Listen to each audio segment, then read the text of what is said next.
It's my house. Obey me. No matter what you say, Mom is going to live in this house.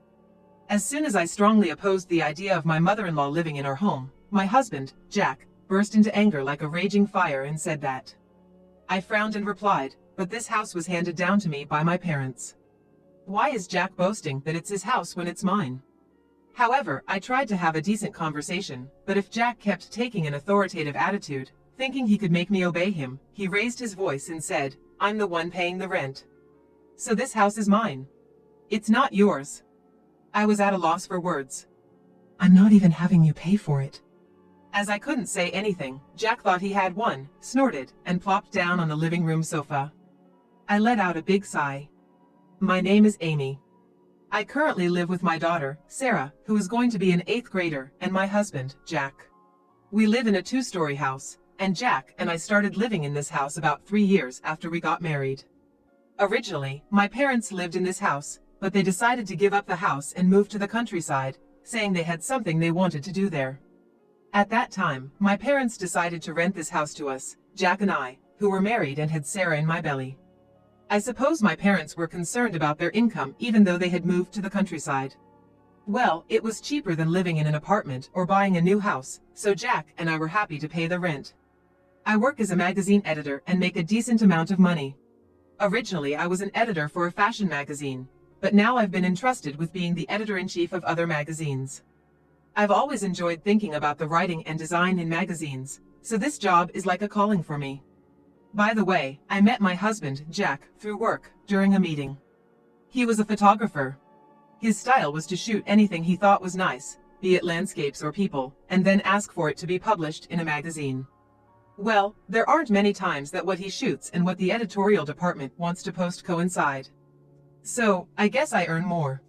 In fact, he's a freelance photographer, so he's not stable in terms of income and can't be relied upon. In the midst of that, we ended up raising our daughter, Sarah. I'm busy with my work in the editorial department, but since Jack is a freelance photographer, he doesn't go out when he doesn't feel like it, and he has no work or anything. So I left our little daughter to Jack. I have a stable income, so I thought it was only natural to divide the roles like this, but there was someone who outright rejected our role division. That was Jack's mother. For me, she's my mother-in-law.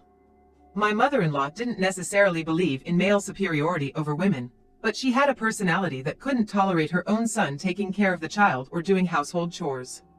So when she found out that I was working outside and that Jack was taking care of the child and doing housework at home, she became furious. Why is my Jack doing all the wife's work when she's out having a break? I was surprised at that.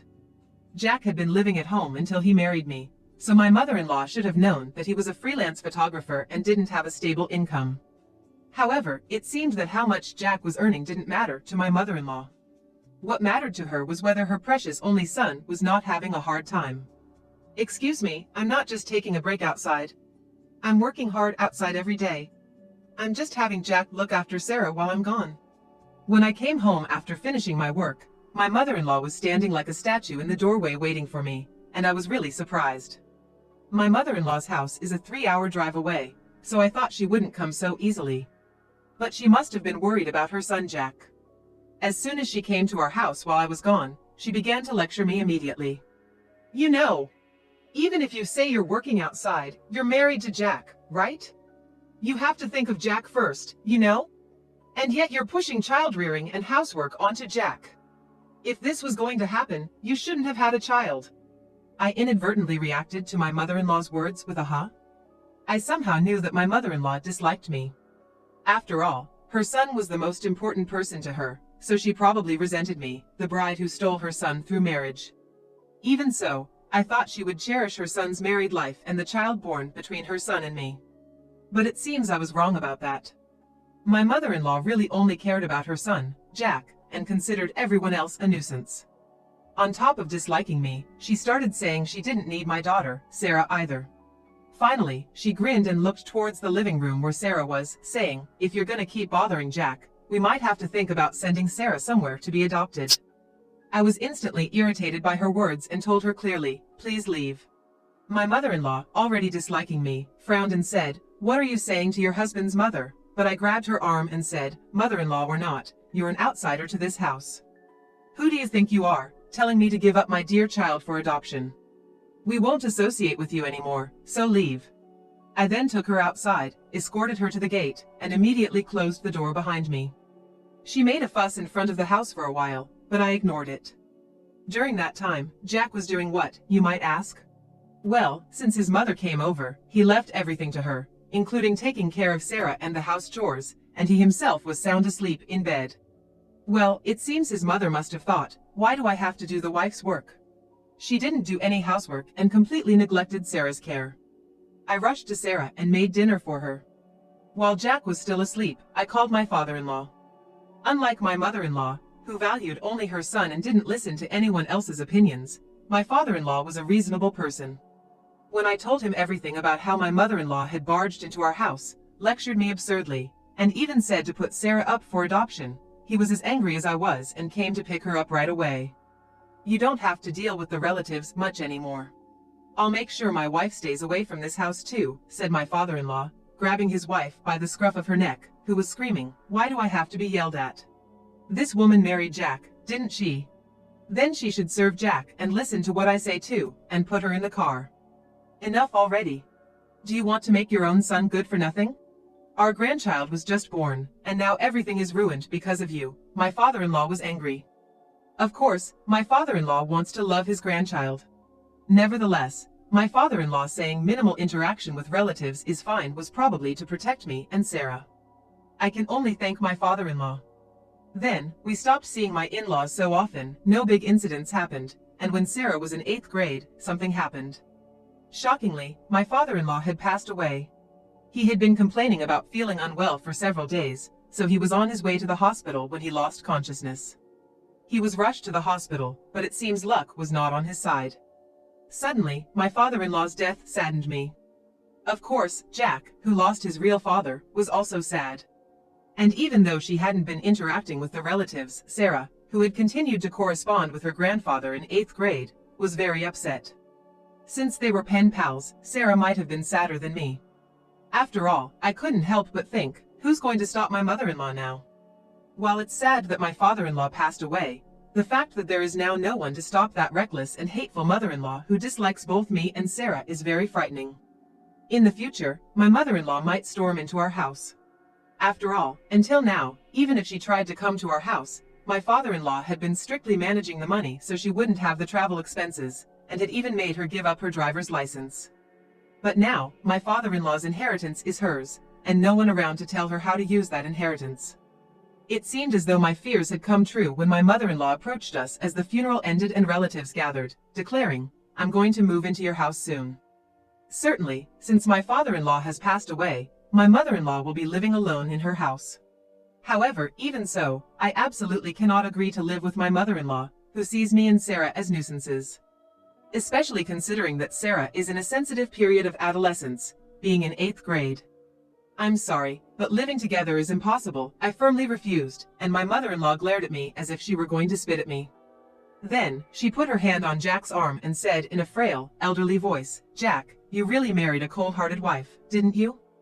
I want to talk to you alone. She then separated Jack from us. Next to me, Sarah let out a big sigh and said, Grandma is really a troublesome person. Grandpa used to say that in his letters. If it's good for her, she doesn't care about those around her. That's why there's been trouble for a long time. Saying that, Sarah just shrugged her shoulders. In the past, Sarah used to be attached to Jack, who took care of her, but recently she seems to have realized that it's me who is earning money and supporting the household. She has come to favor me over her father. Well, Jack still sees Sarah as a little girl, so I guess it makes sense that they don't see eye to eye, since Sarah wants to grow up quickly. Hey, Sarah. Mom really thinks it's impossible to live with your grandma. But what if Dad and Grandma ignore what I say and try to live together in the house? I said, hesitating to tell her the whole story. Because what I'm about to say is a heavy topic for a middle schooler like Sarah. Considering Sarah's feelings, I also felt that making such a decision might be wrong. However, Sarah seemed more mature than I thought, and she said, if you're going to divorce Dad, I'm definitely going with you, Mom. It seems that Sarah immediately caught on to what I was trying to say about possibly divorcing her father. Moreover, I was truly happy that Sarah said she would side with me. But having a daughter in middle school, I thought it might be better to keep the family together until Sarah graduates from college. But it seemed that Sarah had also noticed my hesitation. You know, Mom, I think it's okay for you to leave if you can't bear it. And I can't stand Grandma either, so if staying with Dad means having Grandma around, I think divorce is the only option, Sarah said firmly, indicating her willingness to leave her father. I think the last time Sarah and my mother-in-law met was when Sarah was very small, so maybe she remembers the unpleasant attitude my mother-in-law showed her at that time? I found out for the first time that Sarah disliked my mother-in-law so much. While surprised, I thought to myself, that's right. Living with such a person would be worse for Sarah than divorcing. But Jack, who had been talking to my mother-in-law alone, seemed to have a completely different idea, and as soon as we got home from the funeral, Jack said to me, I'm going to live with Mom.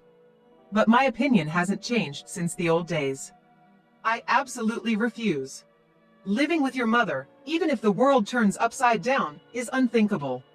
Even though I firmly refused to live with my mother-in-law, Jack glared at me, saying that he couldn't back down because she's his mother. This is my house. Obey me. No matter what you say, I'm going to have Mom live in this house. It felt more like a command to me, his wife, rather than a request to live with his mother. Maybe when he was talking to his mother alone, she told him something like make your wife obey? That would be just like her. I frowned upon hearing that and said, this is the house I inherited from my parents. Why is my husband acting like it's his house when it's mine? But, while I was trying to have a proper conversation, my husband was taking an aggressive attitude as if he could control me by doing so, raising his voice, I'm the one paying the rent. Then this house is mine. Not yours. I was speechless. Though he's not the one paying for it. While I was unable to say anything, my husband, perhaps thinking he had one, snorted and heavily sat down on the living room couch. I let out a big sigh. Why is Jack under the impression that he's the one paying the rent for this house? I thought for a bit. I'm the one paying the rent for this house. Moreover, this house is something I'm renting from my parents, and I'm the one that made the contract. In this agreement, Jack is considered an outsider. And Jack's only financial contribution every month is the savings for Sarah. As you know, Jack is a freelance photographer and doesn't have a stable income. So, I thought it would be risky to leave him in charge of things that must absolutely be paid every month, such as groceries and electric bills, and instead had told him to put money into savings for Sarah, which didn't have to be paid every month but would be better if saved. I think Jack had been putting in $300 to $500 every month into that account. Perhaps he's thinking that's the rent? Thinking this, I shook my head and said, no. There's no way he could make such a misunderstanding, I thought, but no matter how much I thought about it, the only money Jack has been paying, aside from Sarah's birthday presents and other unexpected expenses, is about that. Rent is something that has to be paid every month, so there's no way he's confusing that with the rent. What on earth is this man misunderstanding? I thought, and immediately talked to Sarah. Sarah, who had apparently been listening to Jack and me in the hallway outside the living room, shrugged her shoulders and said, it's hopeless now. I heard from Grandpa, but Dad's been spoiled rotten by Grandma, thinking everyone around him will do as he says. My father-in-law used to say something to the effect of, do you intend to make my son a good-for-nothing, when he came to our house to pick up my mother-in-law, and I finally understood what he meant. The more my mother-in-law spoiled Jack, the more Jack would become a good-for-nothing. And, as a result, this had affected us in the worst way. Divorce has been decided between Sarah and me, but that aside, my mother-in-law is going to barge into our house. In that case, other measures will be necessary. I found out the day my mother-in-law was coming from Jack and told my parents. It's only natural.